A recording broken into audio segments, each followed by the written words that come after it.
Nakiisa ang Naval Forces Southern Luzon sa isinagawang healthcare fair activity na ginanap sa Barangay Mulad, Bukad Grande, Ginubatan, Albay nito lamang ika-14 ng Marso taong kasalukuyan.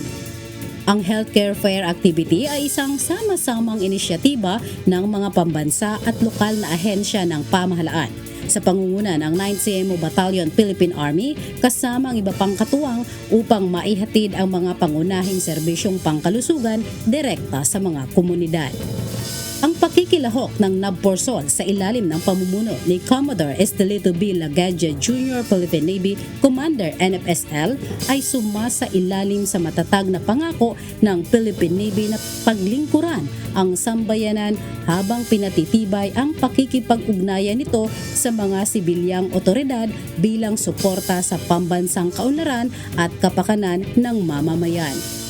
Nagbigay ng mahalagang ambag ang Naval Forces Southern Luzon sa aktibidad sa pamamagitan ng serbisyong pangkalusugan. Katuwang ang iba't ibang ahensya at health workers upang matugunan ang pangangailangang medikal ng komunidad. Ipinakita ng kanilang partisipasyon ang dedikasyon sa kapakanan ng mamamayan at ang mahalagang ugnayan ng militar at sibilyan sa gawaing pangkomunidad.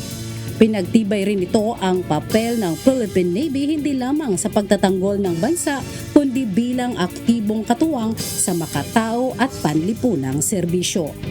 Ipinakita ng matagumpay na healthcare fair activity ang diwa ng whole of nation at whole of government approach kung saan nagkakaisa ang iba't ibang sektor upang mailapit ang serbisyo sa komunidad.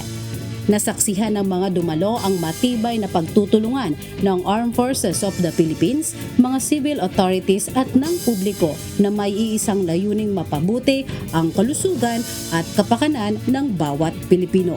Mula dito sa Barangay Mulad, Bukad Grande, Ginubatan, Albay, ako si PT Officer 3rd Class Mylene Estaras, Philippine Navy, nag-uulat para sa Balitang NAVFORSOL.